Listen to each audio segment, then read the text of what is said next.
यशोमती मैया के नंद लाला। नारायण हरि, नारायण हरि।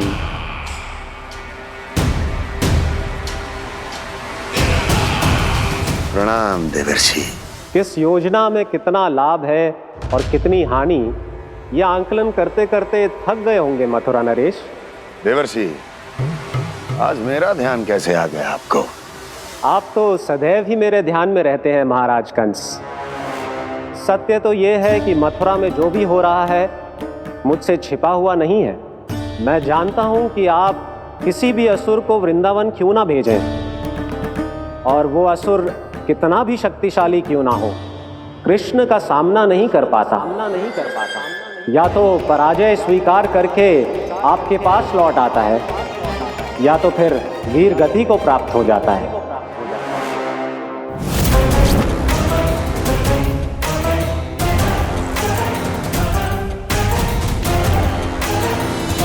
वाह, मुझे मेरी असफलताएं स्मरण कराने आए हैं, मेरे घाव को खुरेदने आए हैं, उन पे नमक छिड़कने आए हैं। मित्र को शत्रु समझने की भूल मत कीजिए महाराज कंस। मैं तो आपकी सहायता करने आया हूं। हाँ, और मेरी सहायता। कृष्ण विष्णु अवतार है, आप विष्णु के भक्त हैं। मैं हूं विष्णु द्रोही, फिर भी तो आपके आराध्य को हानि पहुंचाना चाहता है, उसकी सहायता करना चाहते हैं आप। क्या आप निश्चित रूप से कह सकते हैं कि आप ब्रह्मांड के सभी नियमों को अच्छी तरह समझते हैं? अवश्य।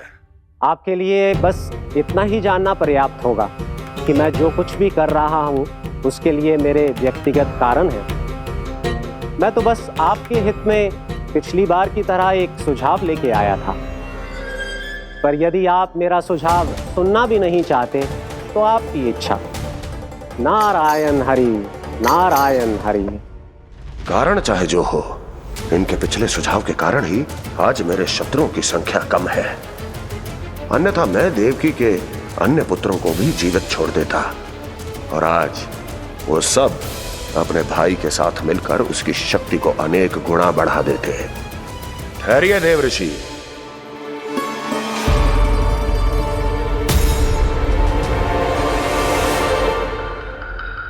बताइए, क्या सुझाव है आपके पास? मेरे सुझाव का नाम है कालिया नाग।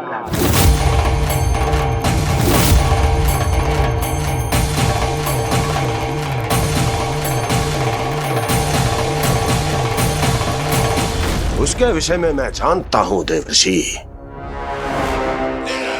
तो समस्या ये है कि मैं स्वयं उससे मिलने नहीं जा सकता, उससे भेंट नहीं कर सकता।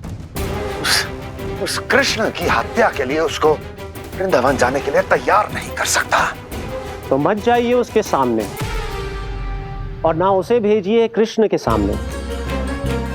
हर बार आप किसी न किसी असुर को अपने शत्रु के क्षेत्र में भेजते हैं, जहां शत्रु उसका सामना करने के लिए पूरी तरह से तैयार होता है और आपका असुर मारा जाता है। इस बार शत्रु को युद्ध स्थल चुनने का अवसर मत दीजिए महाराज। इस बार योजना का जाल ऐसे बुनिए कि कृष्ण स्वयं उसके पास जाने के लिए विवश हो जाए। कालिया नाग स्वयं काल है, मृत्यु का दूसरा नाम है। उसके विष का उपयोग अपने लाभ के लिए कीजिए महाराज। वैसे कालिया के विष की अधिकता का अनुमान तो होगा ही आपको।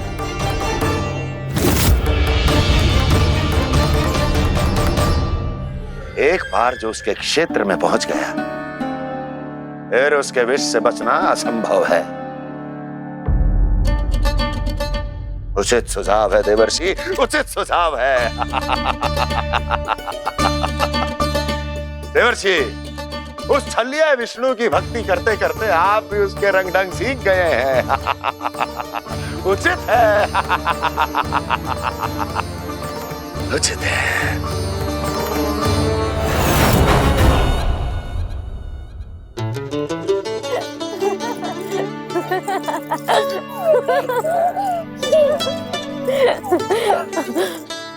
बस बस, बहुत आनंद ले लियो लल्ला।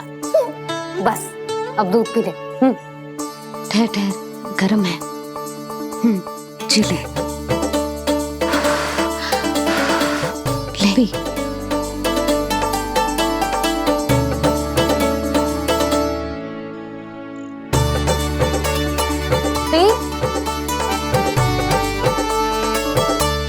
मैं ना होती तो ना जाने क्या होता तेरा। अपने आप दूध भी ना पी सकते है, भावना कहीं का।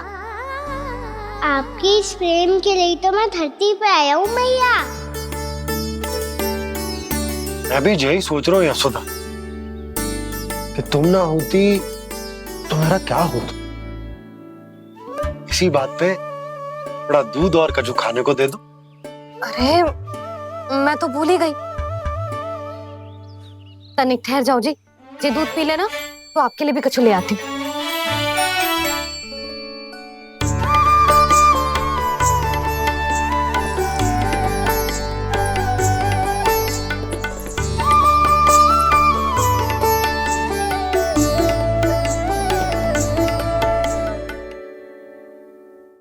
प्रणाम महाराज।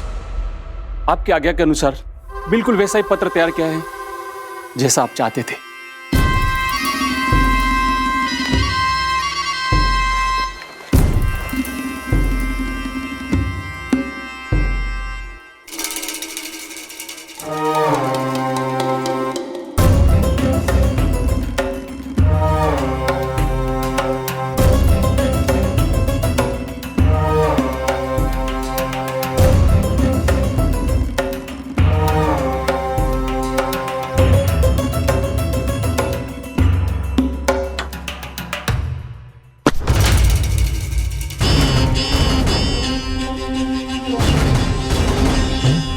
कृष्ण जन्म से लेकर आज तक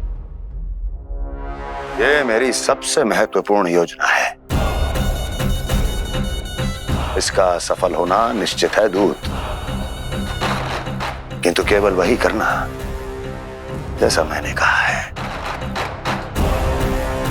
जाओ।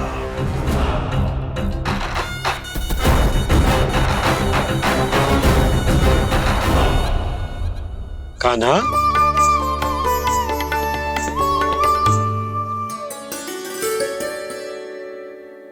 क्या होगा? बाबा मैं चाहता हूँ कि मैया की ममता क्रिस्टल फ्रेम की वर्षा मुझ पे सरते ऐसे होते रहे। वो तो होती रहेगी लल्ला। अपने लल्ला के लिए किसी मैया का प्रेम कभी कम हो सकता है भला? नंदराज, वो मथुरा से एक दूत आयो है महाराज कंस का राजपत्र लेके।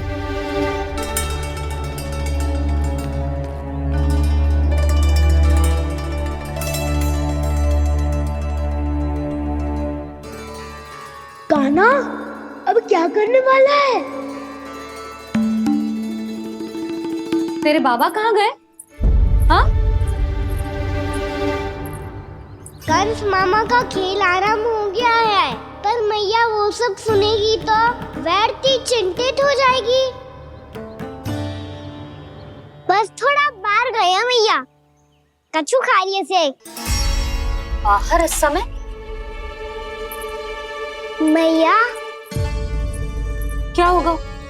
मैया देखो ना, पीठ पे कुछ हो रहा है। मेरा हाथ ना पकड़ो, आप करो ना। दिखा। यहाँ? क्षमा करना मैया, पर अभी बाबा को ही संभालने दो ये सब। कहिए, क्या संदेश लाए हैं आप? नहीं नंदराज नहीं। महाराज कंस का आदेश है कि यह संदेश सभी गांव वालों के साथ ही पढ़ा जाए। ठीक है, मैं गांव वालों के सामने पढ़ दूंगा, पर मुझे तो दीजिए पढ़ने के लिए। महाराज की आज्ञा का पालन करना आपके लिए भी आवश्यक है नंदराज। सभी गांव वासियों की सभा बुलाइए। बंसी, सभी गांव वालों की सभा बुलाओ। राजपत्र में ऐसा क्या संदेश भेजो है कंस ने? अब मेरे पत्र को पढ़कर सब भौचक्के रह जाएंगे। और वो कृष्ण, उस कृष्ण के पांव के नीचे से तो भूमि खिसक जाएगी, आकाश फट पड़ेगा, बिजलियां गिर जाएंगी। प्राप्ति, ओ प्राप्ति, कंस का पुत्र स्वयं को बहुत अधिक शक्तिशाली समझता है ना वो। अब देखता हूं कैसे वो इस महासंकट का सामना करता है। वो कृष्ण, वो अपनी मृत्यु स्वयं चुनेगा या मृत्यु की वेदी पर चढ़ा देगा प्रिय वृंदावन वासियों को।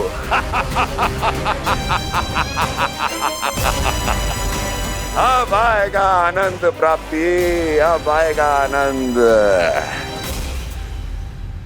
सबको इकट्ठा करवा के ही पढ़वाएगो। अवश्य ही कोई विशेष संदेश दिया होगा कंस ने। मैं भी यही सोच रही हूँ सुलक्षणा जी, कछु ना कछु तो विशेष है, पर जे हो क्या सकता है?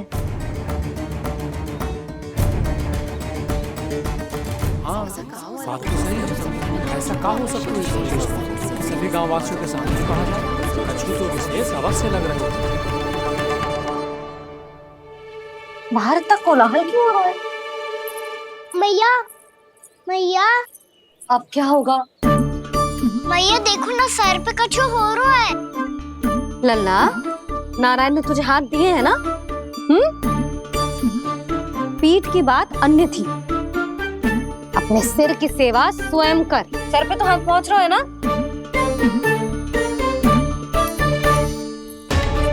मैया सुनो ना, मैया देखो ना, तीव्र कर कछु हो रहा है। मैया देखो ना, तीव्र कछु हो रहा है।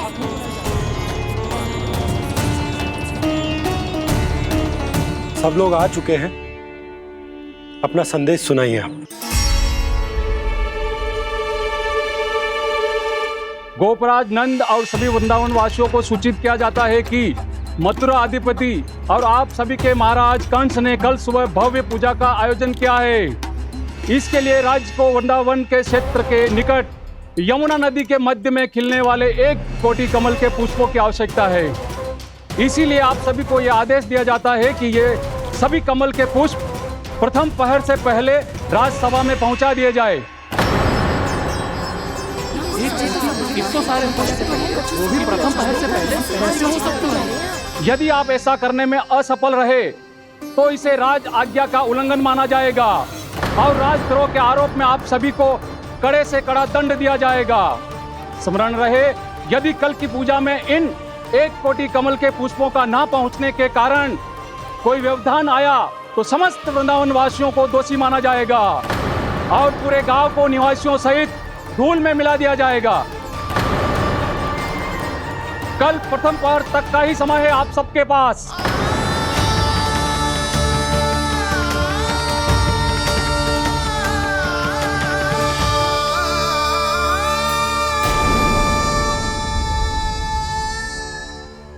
कमल पुष्प, वो भी कल प्रथम प्रहर में?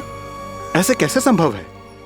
और कोई साधारण पुष्प ना, यमुना नदी के मध्य खिलने वाले विशेष कमल के फूल चाहिए उन्हें। लेकिन यमुना नदी में तो कालिया नाग ने विष घोल के रखा है, तो फिर कैसे हो पाएगा? यह संभव है। हमारी मृत्यु का संदेश भेजा राजा कंस ने। सदैव की भांति इस समस्या पर भी गांव के बड़े ही विचार करेंगे। बालकों का यहाँ होना उचित ना है।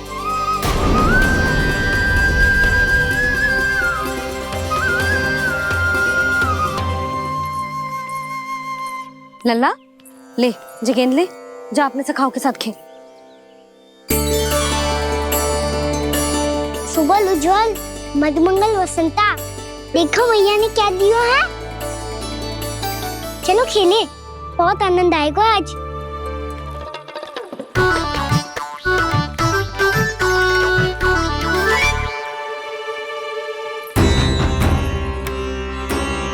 भानु, बंसी, जाओ और शीघ्र ही वो घेरे का कार्य समाप्त करो।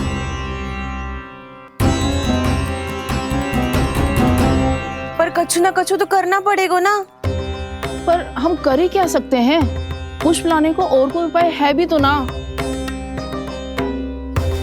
मैं चला जाऊंगा जमुना जी में। वैसे भी मेरे जीवन के कितने दिन शेष बचे हैं। गांव के लिए, समाज के लिए कुछ करके मरूं, तभी तो शांति मिलेगी। ना काका, यदि आप उस विषैले जल में छलांग लगा भी दोगे, किंतु 1 कोटि कमल पुष्प एकत्रित कर पाना आपके लिए संभव ना है। इससे अच्छा है कि मैं चला जाऊं। यदि मैं मर भी गया तो मेरे पीछे रोने वाला कोई ना है। किसी को कहीं जाने की आवश्यकता ना है। गोप नरेश होने के नाते ये मेरा कर्तव्य है कि मैं आप सबकी रक्षा करूं। नंदराज, आपको जाना है तो जाओ। हरिया, काका, भैया सब चले जाओ। लेकिन आपको पता है वहाँ का जल कितना विषैला है।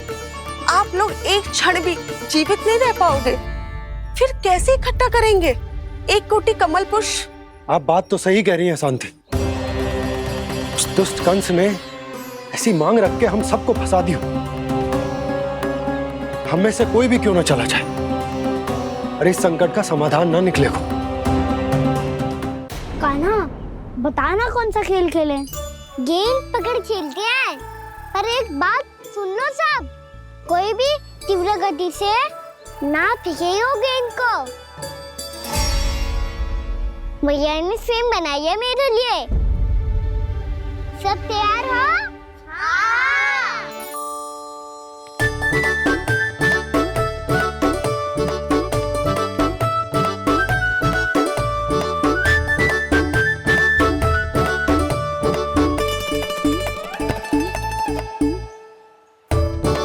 मुझे दो, मुझे दो।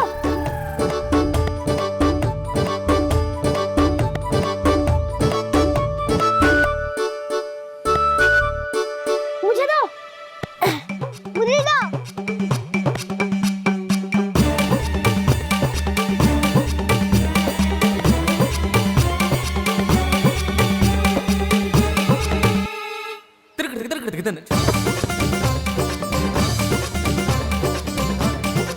कान्हा, इतनी धीरे से फेंकेगो तो कैसे आनंद आएगो?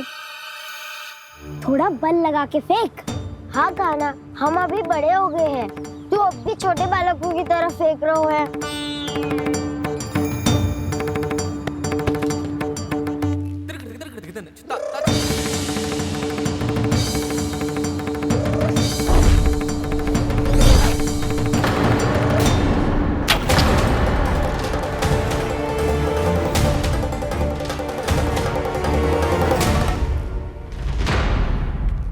दीदी जी क्या करो कान्हा? गेंद तो डूब गई।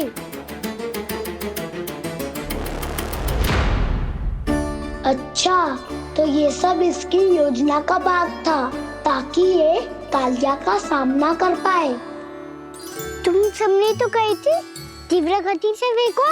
देखो फिकवा दी ना मेरी गेम। मुझसे नदी में। अब मुझे जाके लानी पड़ेगी। रुक जा कान्हा, रुक जा कान्हा। जी क्या बोल रहे थे कान्हा? इसमें तो बहुत संकट है। कोई भी संकट मेरी मैया का उपहार खोने से बड़ा ना है। बहुत प्रेम से बना के उन्होंने दी थी। हे नारायण, कोई उपाय समझ में ना आ रहा है। भैया, हम कैसे करेंगे हम अपने गांव की रक्षा? कीड़े पड़ेंगे उस दुष्ट को। यदि उसके कारण किसी के प्राण चले गए तो कौन सा फल मिलेगा उसे इस पूजा का? तुम सही कह रही हो यशोदा। और हमारे पास कोई और दूसरा विकल्प भी तो ना है। यदि हमने मथुरा की राज आज्ञा का पालन ना किया तो इसका दुष्परिणाम पूरे गांव को भुगतना पड़ेगा।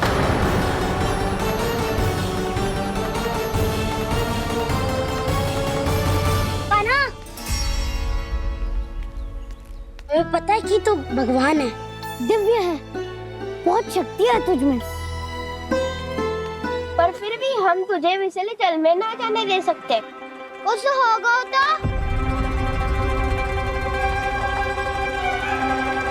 तुम सब इतनी हट कर रहे हो तो ठीक है, ना जाऊंगा। गेंद कहाँ गिरी है, कितनी दूर गई है, ये तो देख लूं ताकि उसे बाहर निकालने का कोई उपाय ढूंढ पाऊं।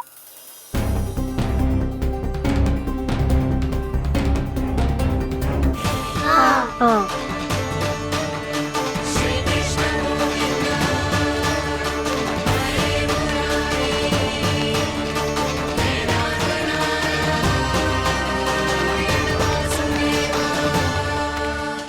कान्हा की ये लीला तो समझ ही नहीं आ रही।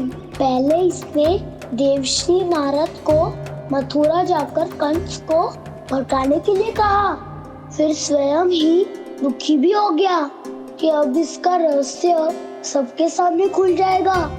और अभी स्वयं ही तो इसने कहा था कि गेंद बहुत महत्वपूर्ण है, फिर स्वयं ही उसे नदी के विसले जल में फेंक दिया।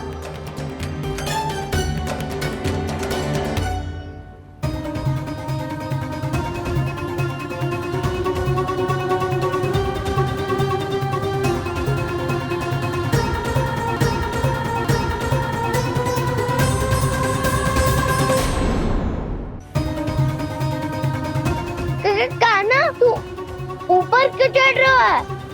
अरे ऊंचाई से देखूंगा तभी तो गेंद दिखेगी।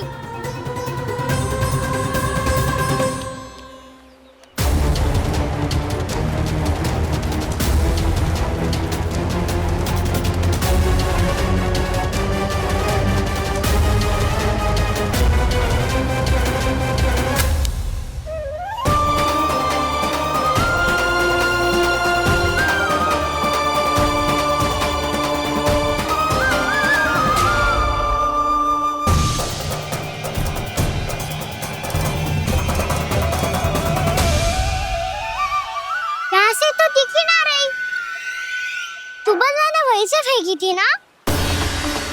ना, वहाँ से फेंकी थी। कहाँ से? नहीं कहना वहाँ से। समझ ना आ रहा, ठीक बताना कहाँ से फेंकी थी?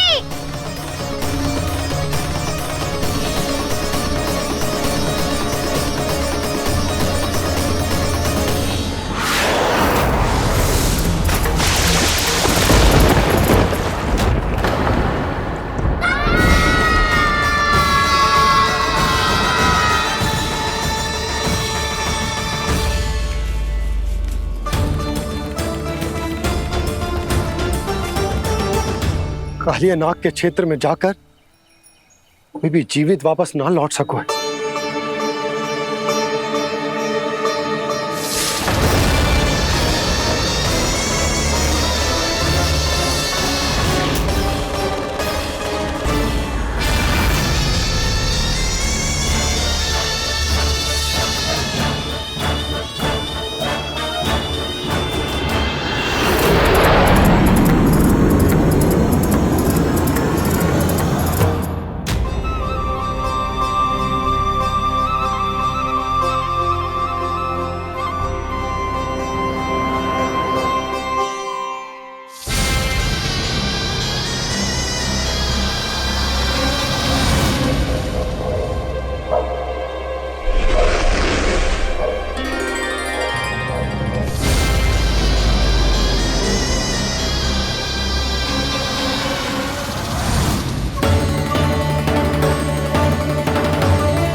क्या किया कान्हा ने?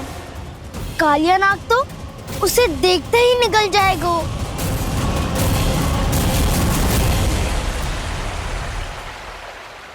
तो आरंभ से अब तक सब कुछ उसकी लीला का ही भाग था।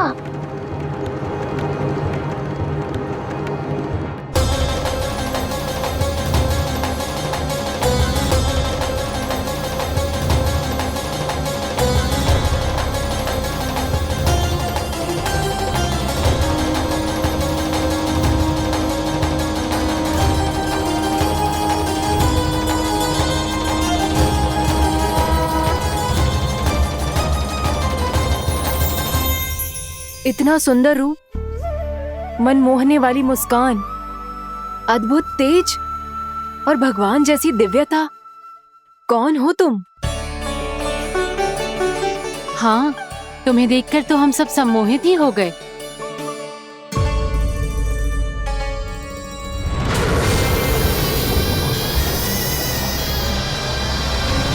तुम जो भी हो बालक, वापस लौट जाओ।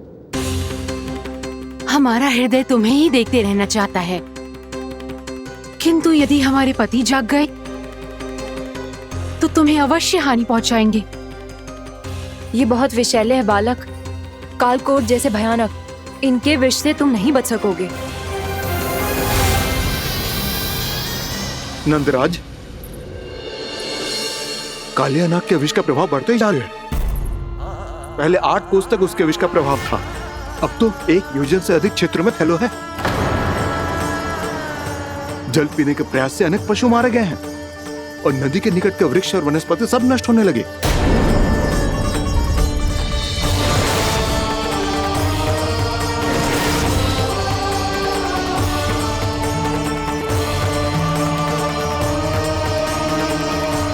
इनके विष की तीव्रता इतनी अधिक है बालक कि इनके संपर्क में आने वाले को तड़पने का भी अवसर नहीं मिलता।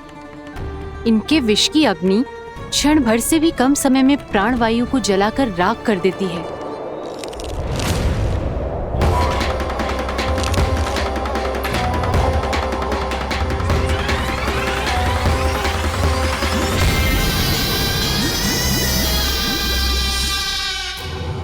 तब तो समस्या और भी गंभीर हो जाएगी। मैंने तो सुनो है कि कालिया नाग कम से कम 2 योजन लंबा है, सैकड़ों फन है उसके।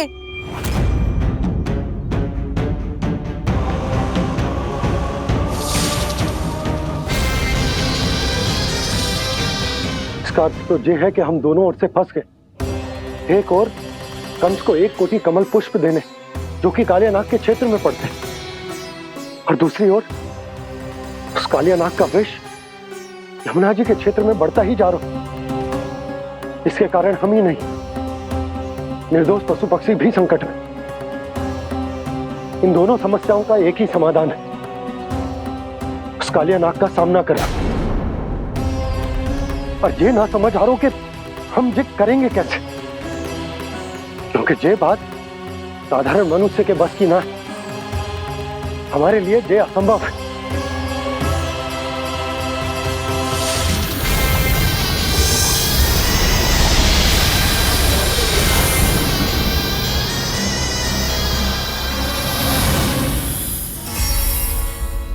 अब तो तुमने अपनी आंखों से भी देख लिया बालक, ये कितने विषैले हैं। नींद में भी विष उगलते हैं। इससे पहले कि तुम्हें कुछ हो जाए, चले जाओ यहाँ से, मान लो हमारी बात। आप सब मुझे जानती भी नहीं और फिर भी मेरी इतनी चिंता कर रही हैं आप। माँ की ममता भेदभाव नहीं जानती।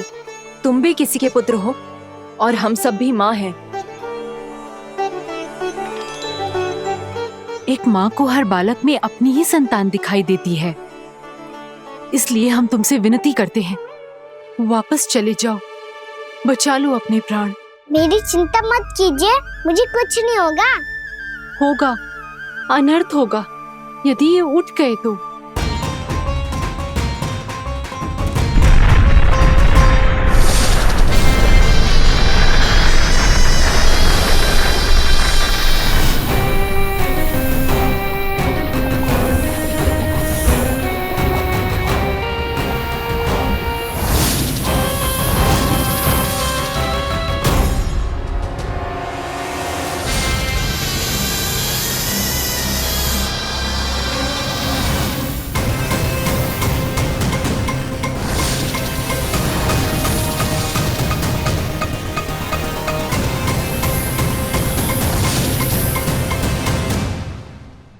सामने होते हुए भी अपने इश्क को केवल वही देख सकता है जो अपना अभिमान त्याग चुका हो।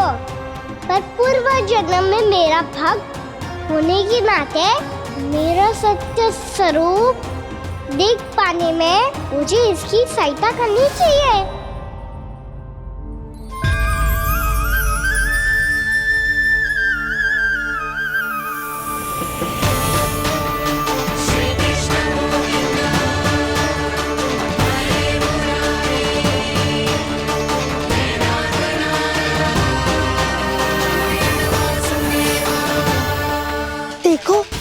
तुम्हारा छोटा सा कान्हा कैसे डट के खड़ा हुआ है, इतने विशालकाय, इतने महाभयंकर सबके सामने।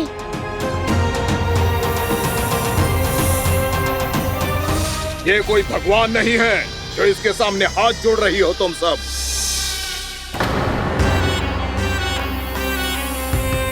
एक सामान्य साधारण बालक है ये, जो ये तक नहीं जानता कि इसके सामने है इसका काल, कालिया। तू कौन है बालक? मेरे इतने निकट आकर भी तू जीवित कैसे है? मेरी नहीं, अपनी चिंता करो कालिया।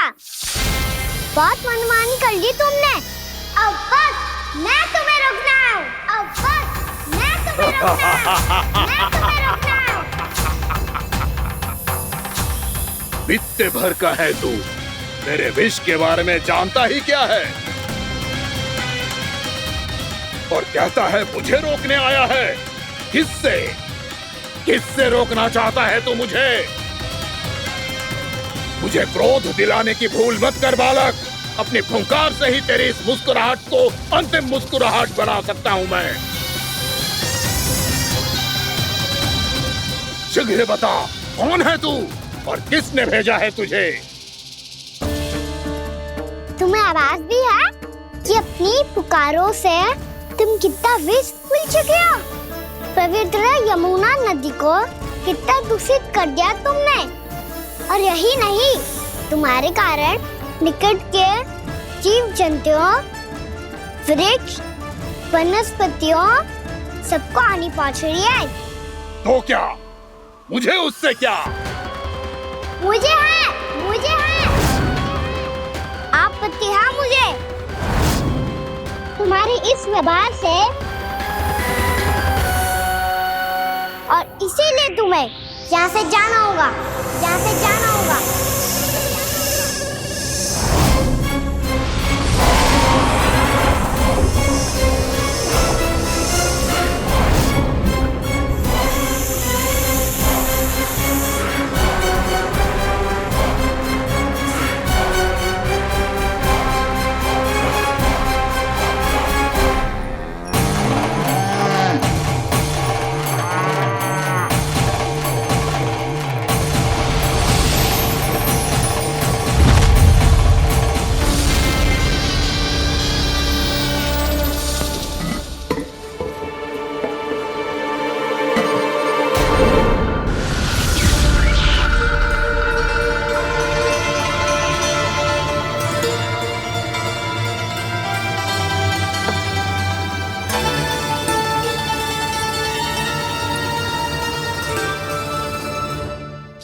मुझे आदेश देने का साहस भी कैसे किया तूने?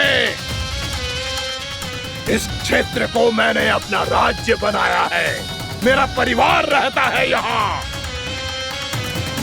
और तू मुझे यहाँ से जाने के लिए कह रहा है? हाँ, क्योंकि तुम्हारे यहाँ रहने के कारण अन्य जीवों को हानि हो रही है, और मैं ऐसा नहीं होने दे सकता।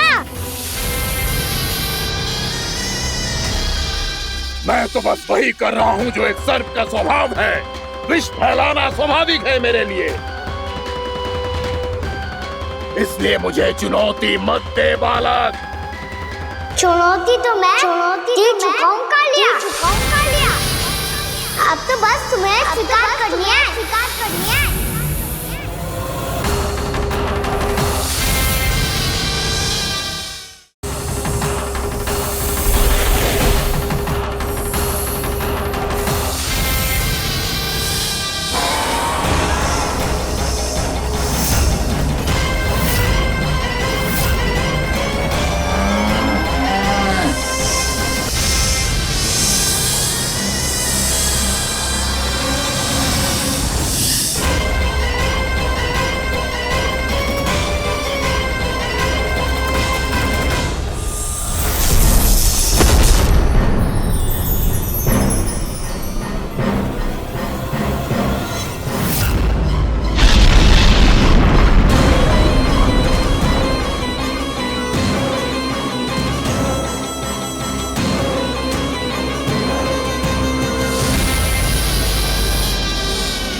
नहीं दे रहा हूँ। यहाँ से चले जाओ। अपनी भूल को पहचानो कालिया। तुम जो कर रहे हो वह अनुचित है।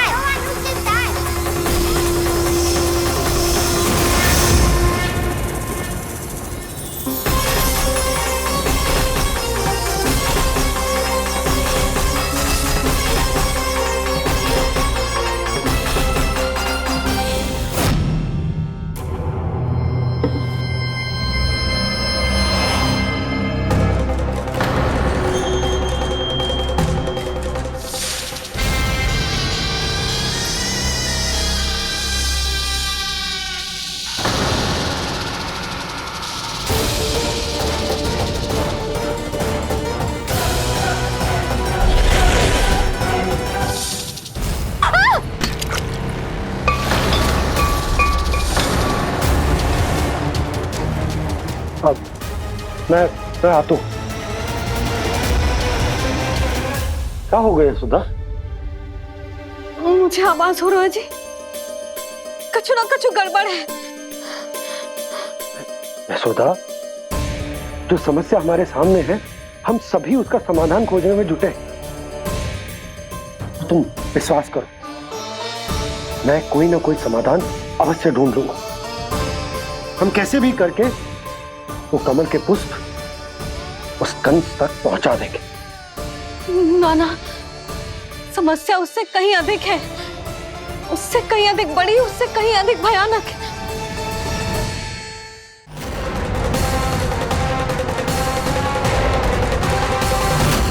विस्की ये बूंद से ही सबके प्राण चले जाते हैं। इसने तो विस्की धारियां फेंकी है खाना पे। कान्हा कैसे बच्चे को अधिक विष से? इसका विष तो क्या, ये सर स्वयं भी छू तक नहीं पाएगा हमारे कान्हा को।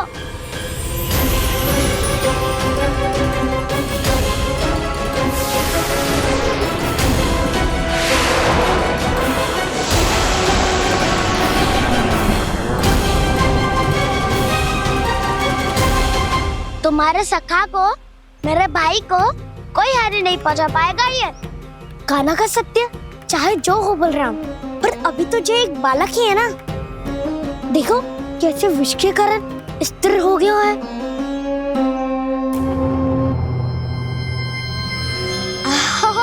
हाउ सर्फ ने कितनी आसानी से अपनी पूंछ से बांध लिया है।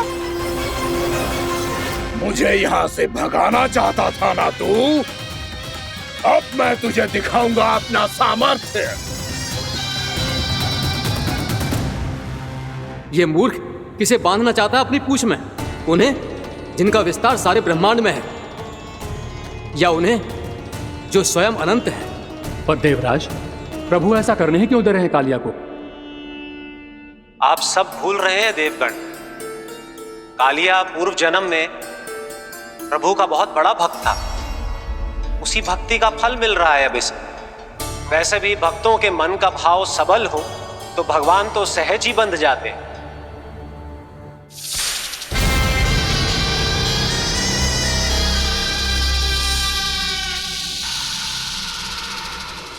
बलराम, तुमने ही तो कही थी कान्हा को कछु ना होगो।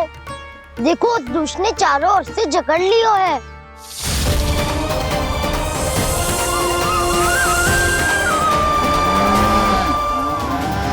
ये क्या कह रही हो तुम? जसोदा जी, क्या हुआ? घबरा क्यों रही हो आप? सुलक्षणा, मुझे आभास हो रहा है कुछ बहुत बड़ी अनहोनी हो गई है। नंदराज, नंदराज, नंदराज!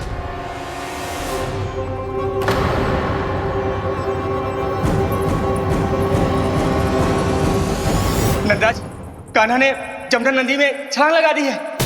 कान्हा ने जमदग्नि नदी में छलांग लगा दी है। कान्हा ने जमदग्नि नदी में छलांग लगा दी है। कान्हा जमुना में कूद गया है। मुझे लगा था आज कछु गड़बड़ होने वाली है। मुझे आज कान्हा को ना जाने देना चाहिए था।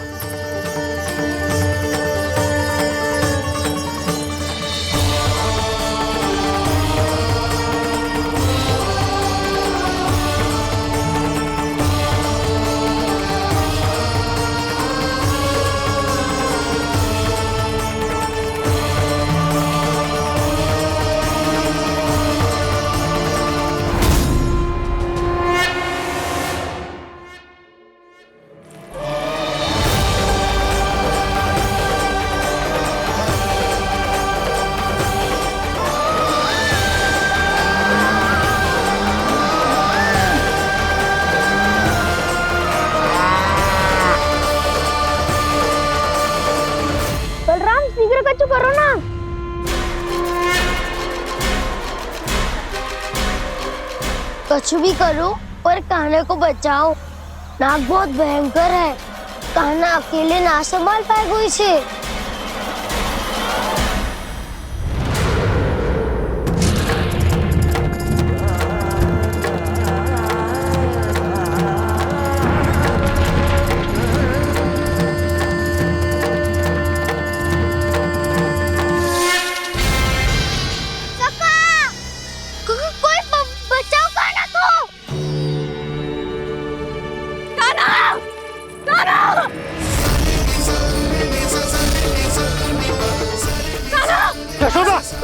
यशोदा रुको।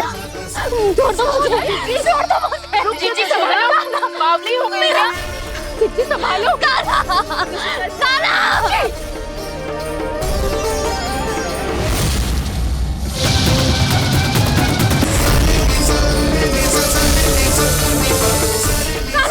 यशोदा, यशोदा रुको। छोड़ दो मुझे, प्लीज छोड़ दो मुझे। जीजी संभालो, बावली हो गई है। जीजी संभालो। कान्हा, कान्हा। देखो अब कैसे तुम्हारे अस्थियों को तोड़कर छोटे छोटे टुकड़ों में बदल दूंगा मैं।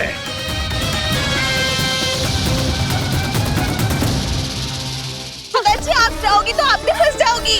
अपने लल्ला के लिए मैं किसी भी संकट का सामना करने के लिए तैयार हूँ। छोड़ो ना यशोदा, हमें कोई और उपाय खोजना पड़ेगा। कोई और उपाय? आप देख ना रही मेरा कान्हा किस दशा में है। कान्हा मैया के वश में नहीं है, नहीं तो ये अपने लल्ला के लिए साक्षात काल का भी सामना कर ले। ये तो केवल कालिया नाग है।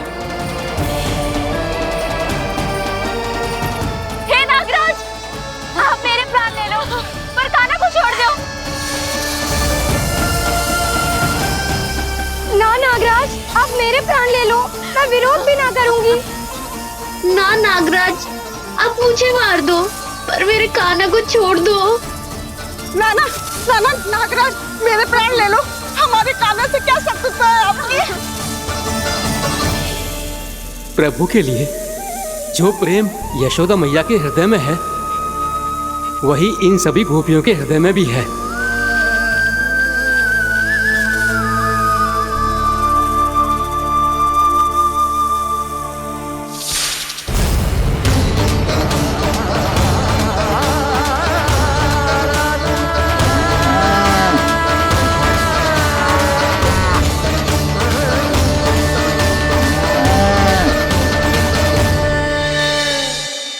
यशोदा, यशोदा, देखो इन गोपियों को, इन गैयाओं को। इन सब के मन में भी तुम्हारी भांति ही ममता भरी हुई। वो सब भी कान्हा से उतना ही प्रेम और स्नेह करती है, उतनी ही ममता से भरी हुई है जितनी कि तुम। तो तुम ही सोचो, जिसके साथ इतनी ममता और इतना स्नेह, इतना प्रेम, उसका कोई क्या कर सकता है? उस कालिया नाग का विष इस सब आशीर्वादों के सामने कछु न है। कछु करो जी। उसे बोलो वो मेरे प्राण ले दे, मेरे कान्हा को छोड़ दे।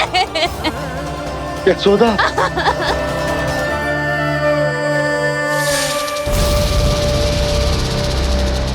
केवल इन्हीं में नहीं देवराज, नाग पत्नियों के हृदय में भी ममता का वही प्रेम उमड़ रहा है। देखिए। मैं आपके हाथ जोड़ती हूँ स्वामी, इस बालक को छोड़ दीजिए। ये अवश्य ही कोई दिव्य आत्मा है स्वामी। हम आपसे विनती करते हैं स्वामी, इस नन्हे बालक को हानि मत पहुंचाइए स्वामी। मेरी पत्नियां मेरे ही शत्रु के लिए विनती कर रही हैं। अब यदि इसके पक्ष में एक शब्द भी कहा तुम सबने, तो मैं इस बालक से पहले तुम सबके प्राण ले लूंगा। हो रहा प्रसन्न नाग कालिया, विजय को निश्चित जान। रोते बिलखते व्याकुल सब संकट में देख कान्हा के प्राण।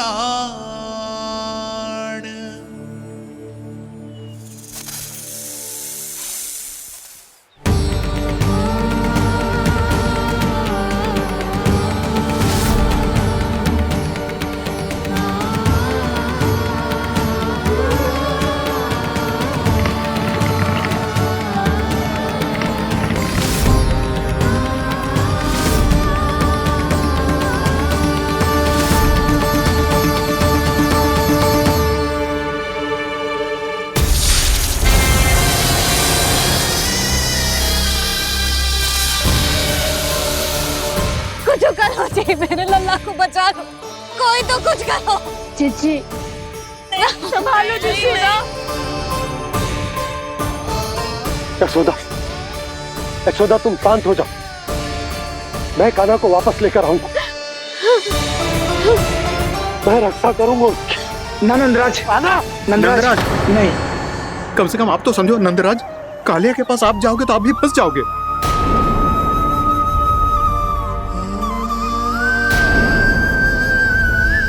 बलराम, तेरा भाई इतनी भीषण संकट में है और तुझे जरा भी दुख ना हो रहा? क्या आप सब अब तक नहीं समझ पाए कि कान्हा सच में कौन है? छोटे बाबा, आप तो उसका सत्य जानते हैं ना?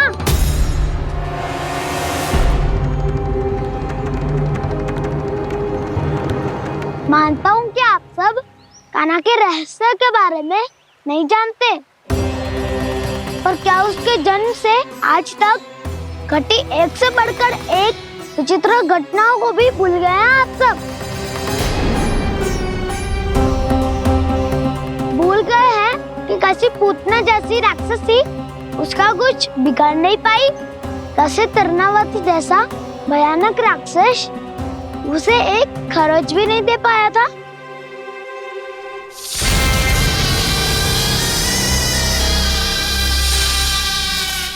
आप सबने अपनी आंखों से देखा था ना, बकासुर से कान्हा की रक्षा करने देवता स्वयं आए थे, पर सत्य तो ये है कि वो सभी देवता भी उस असुर के सामने असमर्थ हो गए थे। तब कान्हा ने बहुत ही आसानी से उस भयंकर असुर का वध किया था, एक ही बार में धराशायी कर दिया था उसे। तो आप सभी सोचिए, बार बार ऐसे असाधारण कार्य करने वाला बालक साधारण कैसे हो सकता है? अब तो आरंभ से ही सारा सत्य जानते हैं छोटे बाबा। रहस्य छुपाने में सदैव कान्हा की सहायता करते आए आप, और आज आप स्वयं ही उसके सत्य को भूल रहे हैं। और तुम सब भी तो जानते हो कान्हा की शक्तियों के बारे में, तो क्या तनिक भी विश्वास ना है अपने सखा पे? बलराम, जे तू क्या कह रहा है? मैंने जो कहा उसका एक एक शब्द सत्य है छोटी माँ। यदि प्रभु की इच्छा हुई तभी कुछ ही क्षणों में सब कुछ अपनी आंखों से स्वयं अनुभव कर लेंगे आप।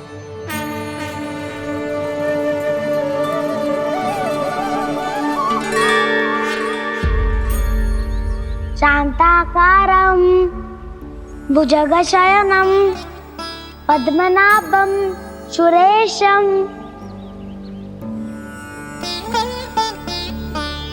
विश्वाधारं गगनसदृशं मेघवर्णं शुभांगं लक्ष्मीकान्तं कमलनयनं योगी वीरध्यानगम्यं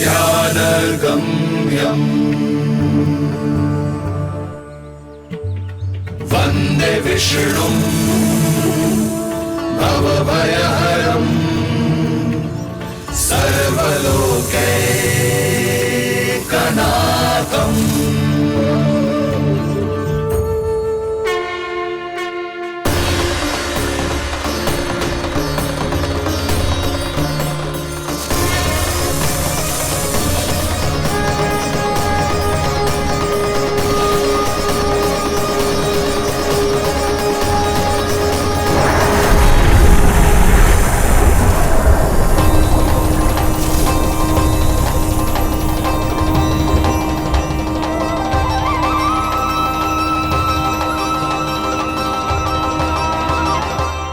तुझे क्या लगता है बालक कि तू मेरी जगत से निकल गया तो अब बच जाएगा तू?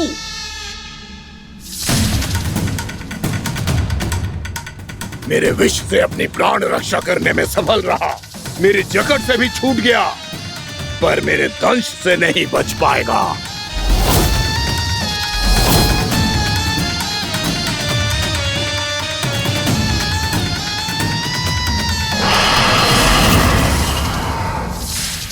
अब भय से भाग रहा है, पर मैं तुझे मृत्यु देकर रहूंगा।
मेरा नन्हा सा कान्हा कितनी देर भाग पाएगा?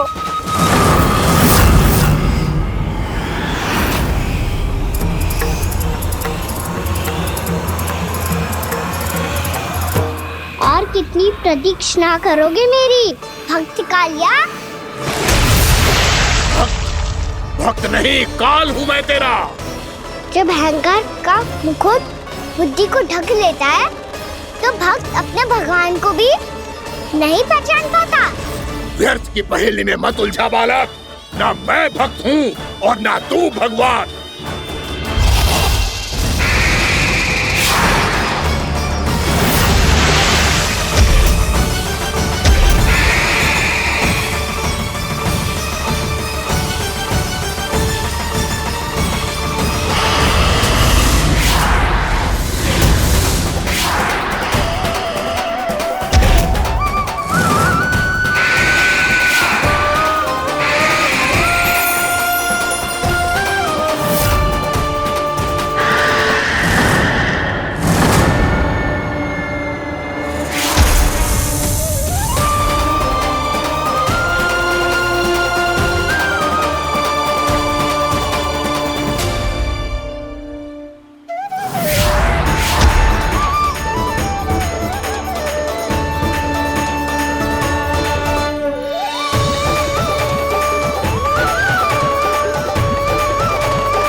जिसके लिए इतने व्याकुल हो रहे थे, उसे छूकर कालिया नाग का हलाहल जैसा विष भी चरणामृत बन गया है और यमुना जी के जल में फैल चुके विष के प्रभाव को भी नष्ट कर रहा है।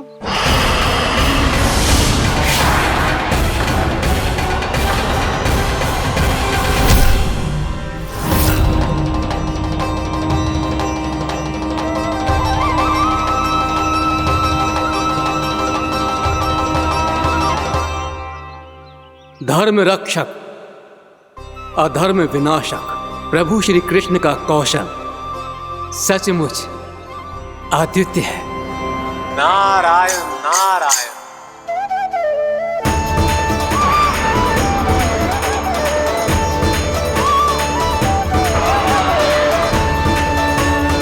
मेरा भार तुम्हारे भीतर के अहंकार का प्रतीक है कालिया। अब तुम्हारा अहंकार, तुम्हारा अभिमान मेरे पाँव के नीचे है और तुम्हारी पूंछ अर्थात तुम्हारे प्राण मेरे हाथ में। अब तुम क्या करोगे भक्त?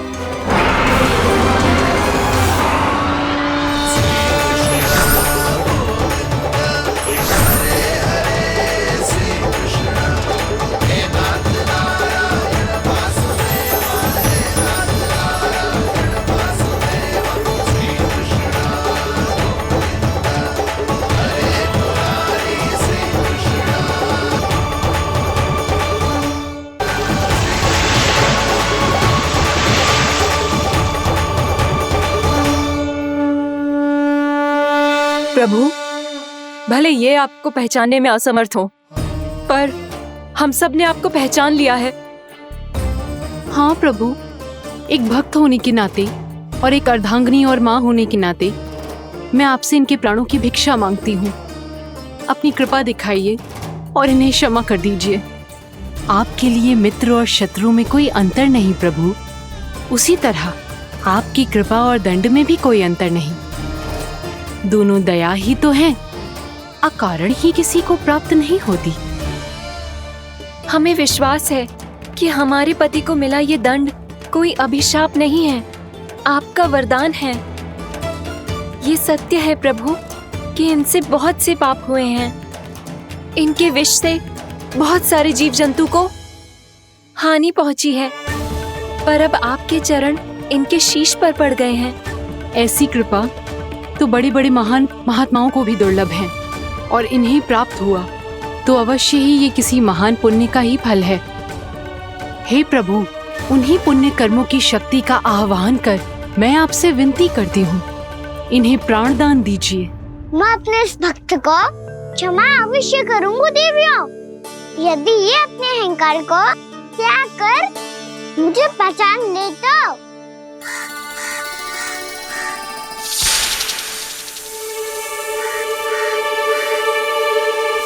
मैं तुम्हें श्राप देता हूँ, जितनी विषैली तुम्हारी जिह्वा है उतने ही विषैले सर्प बन जाओ तुम।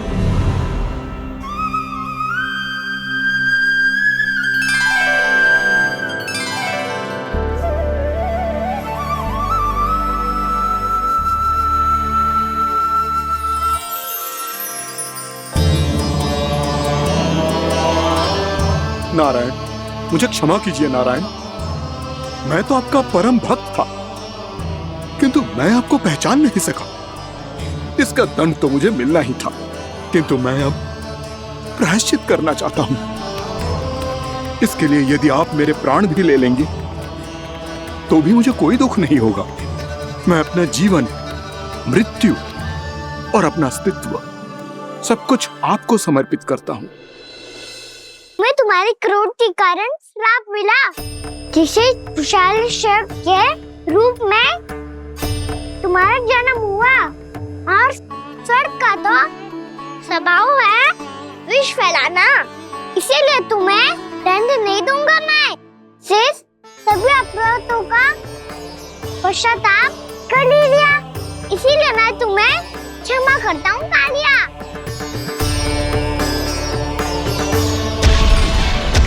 पर तुम्हें यहाँ से दूर समुद्र के बीच जाकर रहना होगा, जहाँ किसी निर्दोष का जीवन तुम्हारे विष से प्रभावित ना हो। मैं चाहकर भी आपकी इस आज्ञा का पालन नहीं कर सकता। मैं असमर्थ हूँ प्रभु, क्योंकि यदि मैं इस क्षेत्र को छोड़कर गया तो मेरी मृत्यु निश्चित है। आपसे क्या छुपा है प्रभु? आप तो जानते हैं कि सर्प जाति और आपके वाहन गरुड़ के बीच अनंत शत्रुता चल रही है, जिसका प्रारंभ नागों के द्वीप नागालय से हुआ था। उस द्वीप पर छोटे जीवों को निगल जाने के लिए सर्प थे, और गरुड़ को सर्पों का स्वाद बहुत प्रिय था, इसलिए वो बार बार नागद्वीप जाने लगा था। पर इस कारण पूरी सर्प जाति उससे आतंकित हो गई थी। इसलिए जब भी गरुड़ वहां पहुंचता तो सभी सर्प छिपने लगते। जब गरुड़ को इसका आभास हुआ तो उसे बड़ा क्रोध आया और वो उत्तेजना में भरकर सर्पों का शिकार करने लगा। भूख ना होने पर भी उन्हें मारने लगा। अब सर्पों के प्राण हरना उसके लिए खेल बन गया था। इस भीषण समस्या का समाधान ढूंढने के लिए पूरी सर्प जाति महान सर्प वासुकी के सामने इकट्ठी हुई। हे महान वासुकी, हमारी सहायता कीजिए। नागद्वीप पर गरुड़ ने आतंक मचा दिया है। पहले तो वो हमें अपना भोजन बनाता था, लेकिन अब हम उसके खेल का साधन बन चुके हैं। भूख हो या ना हो, जब तब आकर वो हमारे प्राण हर लेता है। अनुचित हिंसा के इस प्रथा का आरंभ सर्पों ने ही किया है। पहले आप सबने पूरे द्वीप पर अधिकार कर लिया, फिर आहार के साथ साथ आनंद के लिए भी आप सभी ने निर्दोष जीवों की हत्या की। और जब सृष्टि का संतुलन बनाए रखने के लिए गरुड़ आपको अपना आहार बनाने आया तो आप सब अपने प्राणों की रक्षा के लिए छिपने लगे। तो फिर गरुड़ का उत्तेजित होना तो स्वाभाविक ही था। नागनाथ, जो हमने अन्य जीवों के साथ किया वही अब हमारे साथ हो रहा है, परंतु ये भी तो सृष्टि के संतुलन के विरुद्ध ही है ना? अवश्य है, इसलिए मैं गरुड़ से चर्चा करूंगा। धन्यवाद प्रभु।